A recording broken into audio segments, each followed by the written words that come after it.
महापर्व है जिसको छठ पर्व कहते हैं, जैसे षष्ठी भगवती की आराधना होती है सूर्य के साथ, तो उस पर्व को हम लोग मना रहे हैं। आज लोहंडा मतलब खरना का दिन है।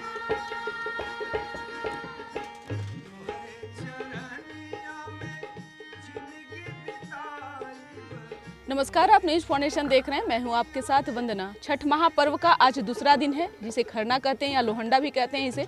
आज के दिन जो व्रती हैं सुबह से निर्जला उपवास रखकर भगवान भास्कर को शाम में गुड़ और चावल से बना खीर और रोटी से भगवान को भोग लगाते हैं। फिर उसके बाद जो व्रती हैं खुद ग्रहण करती हैं। आज के दिन परिवारों के साथ जो छठ व्रती हैं वो प्रसाद बनाती हैं और घरों में जो है एक अलग ही उत्साह उमंग देखने को मिलता है। इसी क्रम में हम आ गए हैं विवेक जी के घर, जो वर्षों से पूजा करते आ रहे हैं। बहुत ही छोटी उम्र से भगवान भास्कर को अर्घ दे रहे हैं। इस साल भी यह पूजा को किए हैं। देखिए यहाँ पे जो है प्रसादी का जो है वह तैयारी चल रहा है। जो मिट्टी का चूल्हा है, जो शुद्धता पवित्रता का विशेष यह पर्व जो है वो माना जाता है और मिट्टी के चूल्हे पर जो है वो पीतल का हंडा में जो है खीर बन रहा है और साथ ही साथ रोटी की तैयारियाँ चल रही है। फिर उसके बाद में भगवान भास्कर को भोग लगाया जाएगा और देखिए किस तरह से शुद्ध आम का लकड़ी रहता है और कपूर से जो है इसको जलाया जाता है। गोईठा रहता है, यानी जो भी प्रकृति के चीज़ हैं, प्रकृति से जुड़ा हुआ जो चीज़ है उन्हीं सब चीज़ों से जो है पूजा होता है। बात करने की भी कोशिश करते हैं इस बार क्या कुछ खास है। जैसा कि हर साल तो लोग मनाते ही हैं, हर साल तो आप कर ही रहे हैं, इस साल क्या कुछ खास लेकर के आप? सबसे पहले तो छठ महापर्व की हार्दिक शुभकामनाएं न्यूज़ फाउंडेशन और सारे देशवासियों को, सारे विश्व को छठ पर्व की हार्दिक शुभकामनाएं। आज महापर्व, जिसको महापर्व कहा जाता है, व्रतों में सबसे उत्तम व्रत तो बहुत सारे हैं, सभी उत्तम हैं, लेकिन महाउत्तम शीघ्र फल देने वाला जो महापर्व है जिसको छठ पर्व कहते हैं, जैसे षष्ठी भगवती की आराधना होती है सूर्य के साथ, तो उस पर्व को हम लोग मना रहे हैं। आज लोहंडा मतलब खरना का दिन है। तो खरना मतलब कि माँ वो शुद्ध रोटी, गेहूं से पिसे हुए आटे की रोटी जो मैंने कल सुखा करके और जो आपके लिए मैंने तैयार किया है, और जो अभी गुड़ में बना हुआ खीर जिसको रसिया भी कहते हैं, तो गुड़ वैसे भी लक्ष्मी का प्रतीक है, तो लक्ष्मी से भी इसको जोड़ के देखिए। तो गुड़ में बना हुआ खीर जो प्रकृति की महाशक्ति है उन्हें अति प्रिय है, तो उनके लिए हम लोग आज मिलकर के प्रसाद तैयार कर रहे हैं ताकि उनको संध्या बेला में चंद्रोदय होते ही खरना का प्रसाद अर्पित किया जाए और खुद भी उसको ग्रहण कर करके व्रती को अपने आत्मा तन मन की शुद्धता को मतलब एहसास करने का मौका मिलेगा। तो ये वो पवित्र दिन है आज। निश्चित तौर पे ये व्रतों में सबसे कठिन व्रत माना गया है। बहुत कठिन कि अगर आज रात में खरना करेंगे लोग तो प्रसाद ग्रहण करेंगे ही, उसके बाद 36 घंटा 38 घंटे का व्रत शुरू, निर्जला उपवास शुरू होता है। लेकिन कल रात से भी तो आज तक अभी तक का निर्जला उपवास है, सबको जोड़िएगा तो वही 40-50 घंटे का तो ये व्रत हो ही जाता है एक तरह से। तो कठिन व्रत तो है, लेकिन सबको बेड़ा पार करने वाली भगवती छठी मैया है और सूर्य देव हैं, जैसे सभी व्रतियों का बेड़ा पार होता है, इसमें कोई दो मत नहीं है।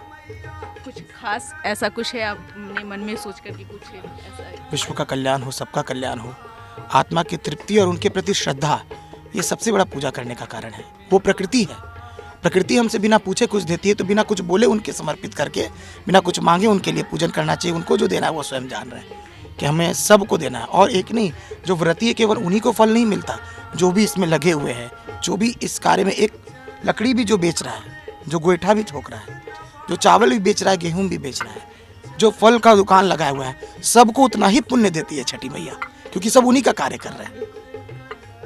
कल यानी कि रविवार को शाम में अस्ताचलगामी भगवान भास्कर को अर्घ्य दिया जाएगा और वो कोल सूप रहता है। सूप में जो तमाम फल रहता है वो जो सबसे फल में शुभ माना जाता है, जो भगवान को जो प्रकृति से जुड़ा हुआ फल रहता है उसे लेकर के लोग सारे फल तो प्रकृति से जुड़े हुए हैं, तो जितना उन्होंने उत्पन्न किया है तो श्रद्धा पूर्वक उनको वही समर्पित किया था, उनसे मिला हुआ हम लोग उनको देते हैं।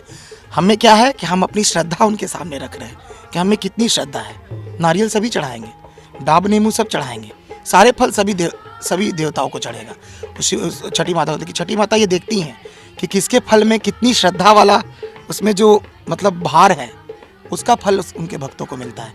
किसी के एक नारियल में मान जाती है, किसी के 1000 नारियल में भी अगर श्रद्धा नहीं रहेगी तो वो तो नहीं मानने वाली, स्वीकार नहीं होता। स्वीकार आपकी श्रद्धा होती है, आपका मन कितना पवित्र है, आप कितना दूसरों के प्रति अच्छा सोचते हैं। ये भी छठ पूजा का एक बहुत बड़ा महत्व है, क्योंकि आपको देखना है कि सभी लोग व्रती हैं, तो अगर हम कुछ ले रहे हैं तो उनको घट रहा है तो उनको उनके लिए भी करें, अगर हमारे पास है तो, अगर उनके पास नहीं तो उनके लिए भी करें, क्योंकि सभी व्रती है, नहीं रखिए। कोई भेदभाव कोई व्रती नहीं है।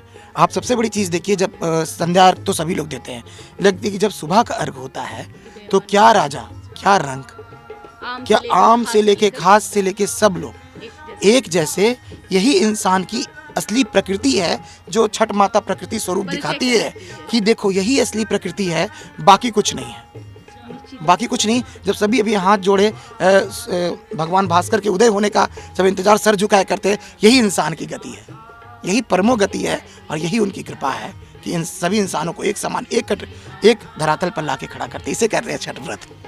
बहुत बहुत शुक्रिया।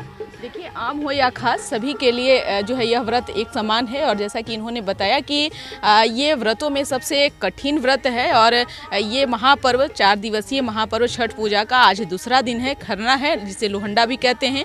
आज के दिन जो व्रती हैं, जो निर्जला उपवास कर दिन भर और शाम में भगवान को भोग लगा करके जो है खुद प्रसाद ग्रहण करते हैं और फिर घर में परिवार लोग के साथ जो है प्रसाद खाते हैं। ऐसे ही वीडियो के लिए आप देखते रहिए न्यूज़ फॉर नेशन, सहयोगी आकाश के साथ न्यूज़ फॉर नेशन पटना।